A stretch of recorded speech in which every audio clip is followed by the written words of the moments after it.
2020년 8월 한 소프트웨어 회사의 CEO가 믿기 힘든 선언을 합니다. 바로 회사의 전부를 비트코인에 걸겠다는 거였죠. 당시에 많은 사람들이 CEO가 정신이 나갔다고 생각했었습니다. 그러나 지금은 어떨까요? 오히려 현재 회사의 주가는 20배가 넘게 올랐을 정도로 큰 성공을 했습니다. 비트코인의 상승 속도보다 주가가 훨씬 빠르게 올랐던 거죠. 그리고 현재는 전 세계에서 가장 많은 비트코인을 보유한 회사가 됩니다. 심지어는 아직까지도 매수 중이죠. There's never a bad time to buy Bitcoin, so we will just generally acquire it, whenever we have cash, whenever we can raise money in the capital markets. 그런데 여기에는 굉장히 이상한 점이 하나 있습니다. 이 회사의 본업은 소프트웨어 판매인데 여기서는 돈을 못 버는 상황이죠. 24년 3분기 총 매출은 전년 대비 10.3%나 감소했고 순손실은 무려 3억 4,020만 달러를 기록했거든요. 그렇다면 이 회사는 도대체 어떻게 몇 년간, 아니 현재까지도 수십만 개의 비트코인을 살 수 있었던 걸까요? 그리고 왜 회사의 주가는 비트코인보다 가파른 상승을 하는 걸까요? 오늘은 누군가는 천재적인 금융공학의 혁명이라 말하고 누군가는 위험한 도박이라 말한 주식 역사상 가장 기묘한 기업인 마이크로스트래티지의 미스테리한 전략을 파헤쳐 보겠습니다. 오늘의 수요시장 비트코인과 공생하는 기업 마이크로스트래티지입니다. 1989년 마이크로스트래티지는 기업의 데이터 분석과 정보관리 솔루션형 프로그램을 제공하는 기업으로 출발했습니다. 그리고 90년대 말 닷컴 버블을 맞아서 엄청난 성공을 맛봤어요. 당시 모든 소프트웨어 기업들이 그랬듯이 말이죠. 하지만 닷컴 버블이 붕괴하면서 주가는 0.42달러까지 떨어졌고 온갖 벌금과 소송에 시달렸었습니다.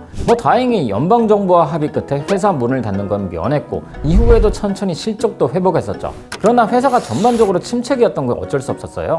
그러던 2020년 이 회사의 창업자 겸 CEO인 마이클 세일러가 회사 돈으로 비트코인에 올인하자는 발표를 합니다. 논리는 간단했어요. 달러는 인플레이션으로 가치가 점점 줄어들지만 비트코인은 아니니까 회사가 보유한 달러를 전부 비트코인으로 바꿔두자는 거였죠. 그리고 당시 8,000달러 정도였던 비트코인의 가격은 그해 말부터는 크게 급등해서 전에 없는 대성공을 맛보게 됩니다. 다만 22년에는 비트코인 가격이 반토막 났고 회사에 마진콜이 걸리면서 세일러는 CEO 자리에서 물러나기도 했었죠. 그러나 23년 중반부터는 비트코인의 가격이 다시 반등했고 세일러는 CEO에 복귀하여서 본격적으로 비트코인을 더 사모으기 시작합니다. 그래서 최근에는 비트코인이 10만 달러를 돌파하면서 엄청난 성공을 구가했어요. 사실 엄청난 성공이란 말도 부족합니다. 24년에 비트코인은 2배 정도 올랐는데 같은 기간에 마이크로스트래티지는 8배가 넘게 올랐으니까요. 이 때문에 비트코인 대신에 이 회사에 투자하는 사람들도 늘었을 정도죠. 심지어 마이크로스트래티지가 보유한 비트코인 수도 같은 기간 동안 약 20만 개에서 1월 말 기준 47만 개까지 증가했습니다. 정말 돈이 생길 때마다 계속해서 비트코인을 사왔던 거죠. 그런데 여기서 한 가지 의문점이 생깁니다. 본업으로 버는 돈이 많지도 않은 회사가 어떻게 이렇게 많은 코인을 계속해서 살 수 있었던 걸까요? 정답은 바로 전환사채 발행에 있었죠.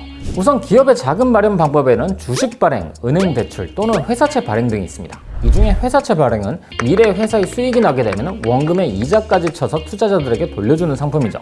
그러나 전환사채는 투자자가 원한다면 그걸 주식으로도 바꿔서 줄 수 있는 겁니다. 그래서 스타트업에 투자하는 회사들이 전환사채를 많이 활용하기도 하죠. 투자 기업의 성과가 낮으면 채권 상태를 유지해서 이자와 원금만 받고 성과가 좋다면 주식으로 전환해서 이익을 극대화할 수 있으니까요.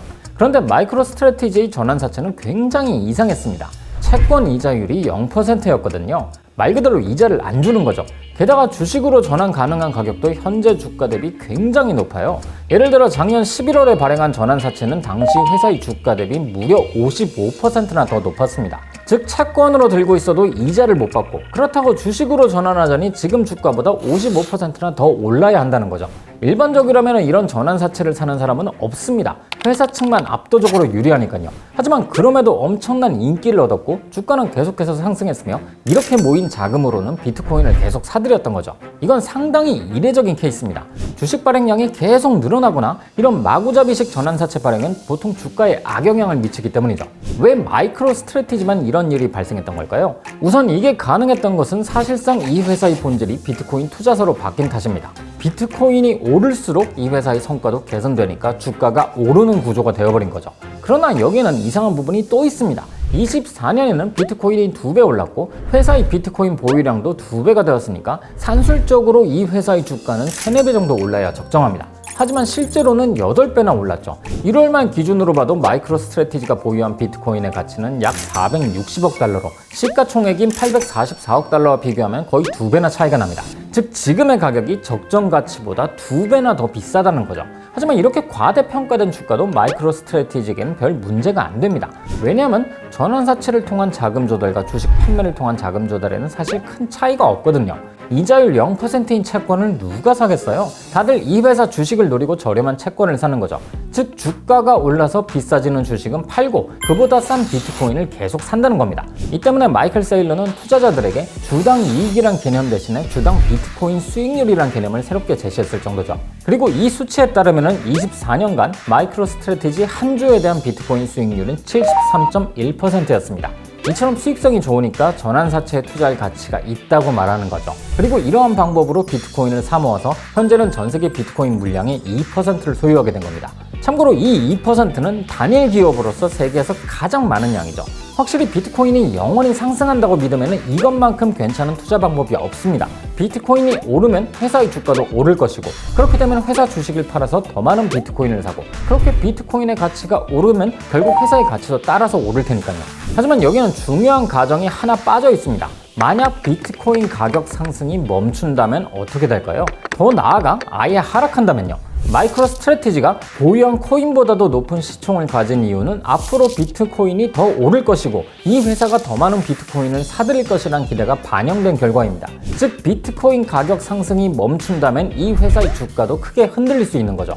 이 경우에 마이크로 스트래티지의 주가는 그동안 발행한 전환사채의 전환 가격에도 미치지 못하는 경우가 발생할 수 있어요. 채권 원금을 갚아야 한다는 겁니다. 하지만 원래 사업도 적자인데 돈을 어디서 구할 수 있을까요? 이렇게 되면 새로 주식을 발행하거나 비트코인을 팔아야 하는데 이 경우엔 그동안 끌어올린 회사의 주가는 더욱 흔들리면서 결국 악순환에 빠질 겁니다. 사실 이 이야기는 대부분의 투자자들이 이미 잘 알고 있는 부분입니다. 심지어는 이 회사의 CEO도 알고 있죠. 그래서 작년 10월에 마이크로 스트래티지는 3년에 걸쳐 총 420억 달러의 주식 공모와 전환사채 발행으로 비트코인을 추가로 인수할 거라고 밝혔어요. 그리고 지난 12월에는 발행 허가된 총 주식수를 3억 3천만 주에서 103억 3천만 주로 늘리겠다고도 했고요. 더 많은 비트코인을 사들이려고 한도를 크게 늘려둔 겁니다. 여태까지도 이 방법으로 희석되는 주식수를 넘어서 비트코인을 늘려왔었고요. 또한 현재는 전환사채 중심의 자금 조달 방식에서도 벗어나려고 다양한 시도를 하는 중입니다. 실제로 주당 80달러에 8% 이자율의 영구 우선주 발행을 결정하기도 했죠.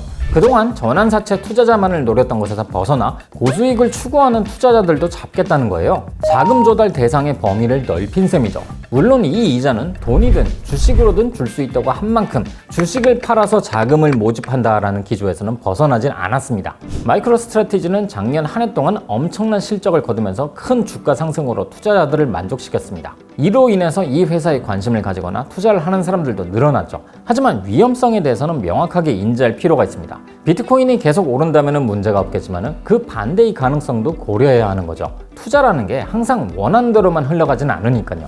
과연 마이크로 스트래티지는 새로운 투자 기법으로 혁명을 불러일으킬 기업이 될까요? 아니면 과도한 레버리지가 이 회사를 무너뜨릴까요? 올 한 해 비트코인의 가격을 주목하고 있다면 이 회사도 보고 있어야 할 겁니다. 이제 마이크로 스트래티지는 사실상 비트코인의 대체 투자 상품이 된 셈이니까요.